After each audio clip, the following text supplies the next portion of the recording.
welcome back to Mayor's Monday. It's been just a couple of weeks since we chatted here, but we've had to kind of change up the rotation a little bit. You didn't get any more stamps on the passport since the last time we Not since we last spoke, no. Yeah. You know, and I love this Mayor's Monday thing. Yeah. Elvis Costello said he doesn't like Mondays, but I kind of do. They're not so bad. You know, not so bad, especially when we get to make a nice drive down here to Stevens Point again. The wonderful Stevens Point. Yeah, area, yes. go through the roundabout, smooth sailing again today. Yeah, In fact, I think no it was problems? even smoother than the last time I Really? went through it. So It's people, getting better? Yeah, people must be getting the hang of this. That's thing insane. Right there. By Century World. And, you know, just talking a little bit here before we started recording, you said something that really perked my attention here in Stevens Point. Apparently people elsewhere are getting perked as well by this proposal for a Taco John's. Again, part of the requirement as to wherever I make a home is access to a Taco John's. So Marshall, Minnesota, Sioux Falls, South Dakota, Mitchell, South Dakota, they've all had them. We've got one up in Weston, so now one here in Stevens Point as well. I've got both markets covered. Well, you know, and a little tongue-in-cheek, people ask for it, I'm responsive. Honestly, though, Taco John's was like the top 5 most requested restaurants. So we have a proposal coming up tonight at the Plan Commission for a developer to open up a Taco John's on the north side of town. And there's also a Burger King that's in the proposal. It'll go through the normal process, Plan Commission, committee, council approval, and then they can begin construction. But I would expect if everything goes well, but maybe by Christmas, everybody can have potato olays. Yes, indeed. And I mean, there's just nothing else like it when it comes to potato olays. You know, there's a lot of taco places. People have their own preferences. That just happens to be one of mine. But you said it. I mean, people have been requesting it, and they maybe come up to you and say something about it. How long does it take? How many of those requests before maybe the wheels start turning and you say, you know what, maybe there's something to this? Well, here's what it is. So people ask frequently, you should open up a Taco John's or any other, insert any chain restaurant name here or chain grocery store, or they want a water park back or whatever it happens. I don't get to do that. I don't get to open up a restaurant. I can encourage people, I can incentivize people, but really what it is we're just a catalyst. Someone has to come up with the idea, someone has to come up with the capital and propose it to the city. And then we can pave the way, to get you through the red tape of meetings and approvals and design review and those sorts of things. But I can't force someone to open up a specific business. So we rely on people like you and your listeners to get their incentive up and go do it. Open up, find out what the franchise costs and get her done. Yeah, absolutely. I always say that tongue in cheek. If you have it your way, which of course you don't, but again, those conversations and those topics, though, I mean, those have to be things that you maybe hear and maybe click in your mind and say, you know what, this isn't the first time I've heard this, so maybe there is something to it. And we do, and we can seek. Hey, are you interested in opening up? Well, you mentioned have it your way. Maybe you want to open up a Burger King, or whatever it happens to be. But I can't use taxpayer dollars to open up a business like that. We have to have someone who is inspired and ambitious and wants to do it, and that's what we have here. People want a Taco John's, and this developer saw that niche and is proposing to do it. So again, you said it'll come up tonight and then pass through the It's got to go through, channels. and I was joking. It's not going to be ready by Christmas. Yeah. It takes a while to go through the approval process, and then they'll have to build. And of course, it's Wisconsin, so weather is a big factor in that. But provided everything goes through the approval process, maybe by trivia weekend of next year we can have some Taco John's. And that'll be a good weekend for it to open as well. You've got a lot of people. I mean, thousands of people descending on Stevens Point for the 50th year. Next year is the 50th year of trivia, the world's largest trivia contest. Wow. So how much planning are you doing for that already? By now? We've got a few things in the works. I've been talking with Jim Oliva, who is one of the organizers there, probably the backbone of trivia. He literally made trivia what it is today.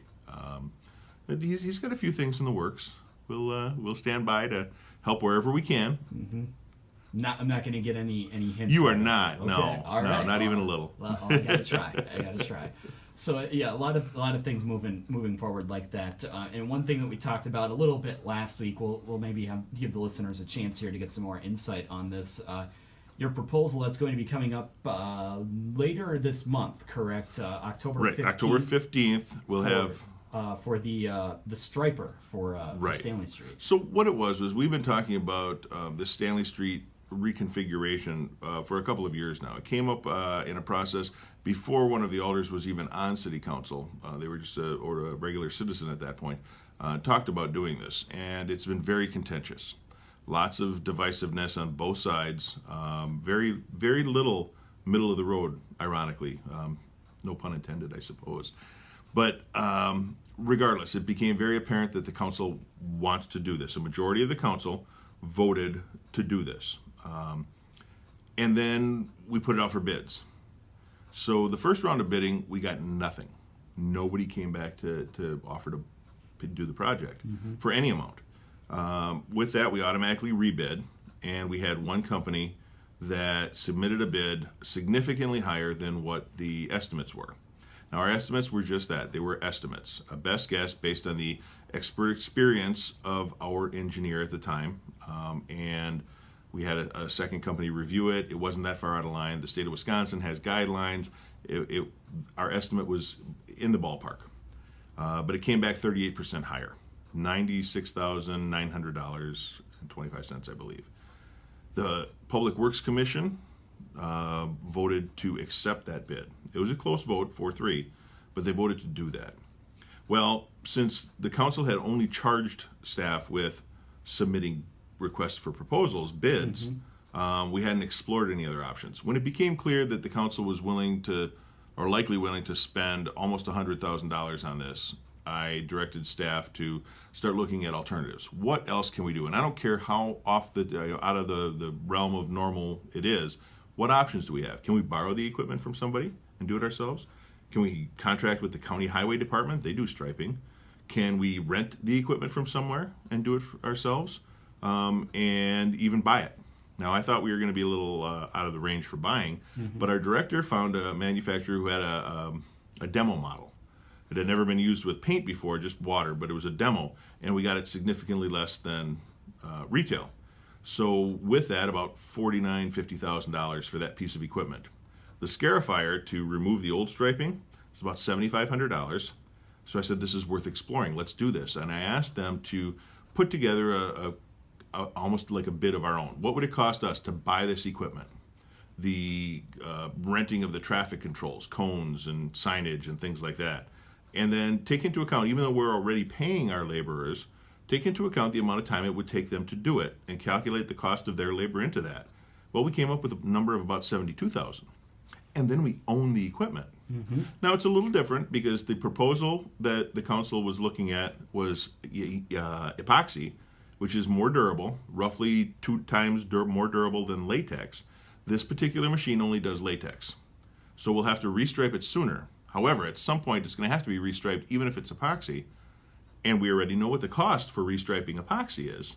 So that could create an additional cost even if it's 5, 6, 7 years down the road. With the latex machine, we'll own it, and we can do not only this as frequently as we need to, but we've got about 250,000 linear feet of what's called long line striping, and that's the big long lines. We don't have those. We had contracted out for those before. We were going to start budgeting about $100,000 every couple of years to repaint all of that. So we're going to be able to do it ourselves now in-house. That's going to save us money. The downside is there are things that, we don't have people sitting around the garage waiting for something to do. They're all working. So some things are going to have to be reprioritized. If we're going to spend 2 weeks out of the year repainting stripes, that's 2 weeks that they're not doing something else. Now, we're not sure what that's going to be yet. I'm going to leave that to my department heads, who are the experts there, to reprioritize their work. And if it means we're not going to paint picnic benches as frequently, or I don't know, maybe it's a little less crack filling or something that we do, then that's up to the council to determine if it's worth it or not. But on Monday the 15th, the council had already voted to accept that $96,000 bid. This is a reconsideration. And after getting those numbers, I talked to Alderperson Johnson and Alderperson Shore, let him know, and Alderperson Shore had agreed, yes, there's new information. I would like to reconsider our options.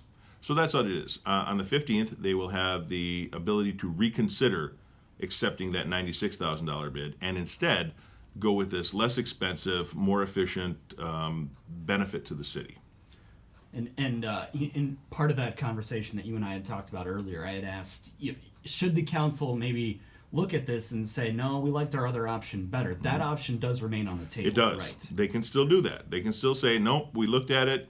It doesn't make sense. We're going to go with our original, which is this $96,000 bid. And they could do that. So this is just taking a second look, getting a second opinion, if you Right. will, It's just what it is. It's a reconsideration. Yeah. We're giving them the opportunity to look at some other alternatives and reconsider their original vote. And one thing you brought up quite a couple of times there, saving the taxpayers money, is that kind of what you want the taxpayers to or the residents of the city to think, hey, look, this is an opportunity that we can do something ourselves instead of contracting out and maybe be a little more efficient with your tax dollars? And it is. So whether you agree with the Stanley Street project or not, you can admit, at least I hope, that owning the equipment to do the other 250,000 linear feet of striping, that this is a good option. If we were going to budget even $100,000 next year to do the restriping of what we already have, we're already saving money by purchasing the equipment and doing it ourselves.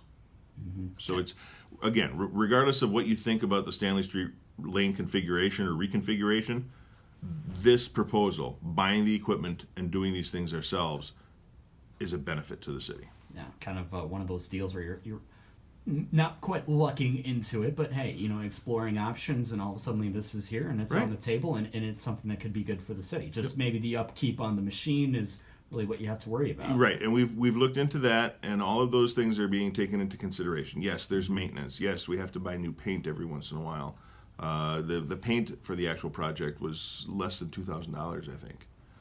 But the fact that we're going to be able to do it ourselves is really what the key savings is here. And sometimes you don't think of these opportunities looking at your normal day-to-day stuff.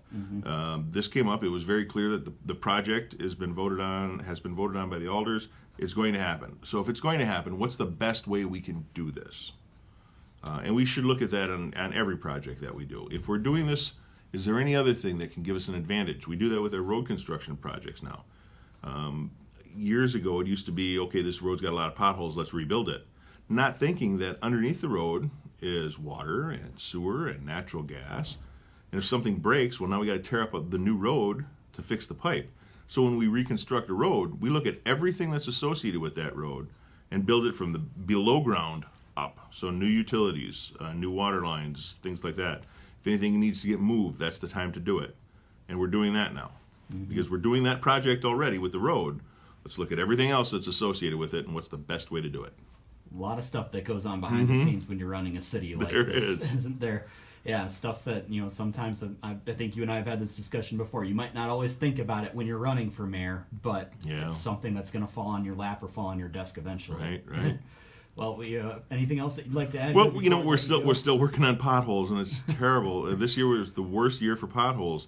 So we've got crews out working all the time on potholes, and of course winter's not that far away.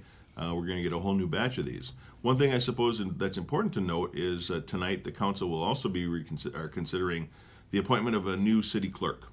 Our former city clerk, John Moe, resigned after 13 years. They're moving out of the area, so he submitted his resignation. And we had some applicants apply and did some interviews, and I will have a recommendation tonight for the special Common Council meeting before plan to hopefully appoint that city clerk who will take office through the April election. So in April, well, actually it starts in December, you can take out papers to run for April. Anyone who is a city resident, at least 18 years old and no felony convictions is eligible to run for that office. That office will then, the seat will be filled on May 1st after the April election. So you be taking applications for that pretty soon here then, you said? No, well, the applications for the current, the appointment are done already. So my recommendation for appointment will be Paul Petrusky, who was a longtime employee of the Stevens Point Police Department. military background, and has been working with the voting here in the city for probably decades. So he's very familiar with the office, and I think he's a very well qualified candidate. Council will consider that tonight. Anyone who's interested in running for that seat in April is eligible to take out papers through the city clerk's office beginning in December.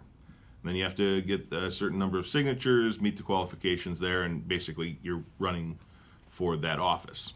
And as I said before, those were the qualifications: city resident, at least 18, and no felony convictions. And you have any indication then if Paul's going to take out the application? I would leave that up to him. That's all his answers. Okay. But I hope that the council appoints Mr. Petrusky tonight, and we'll get the city clerk on board here as soon as possible. All right. Anything else that we need to know then this time around before we talk to you again next month? No, I think we're okay. All right. Well, we always appreciate the time, and again, we'll be in touch. Not a problem. See ya.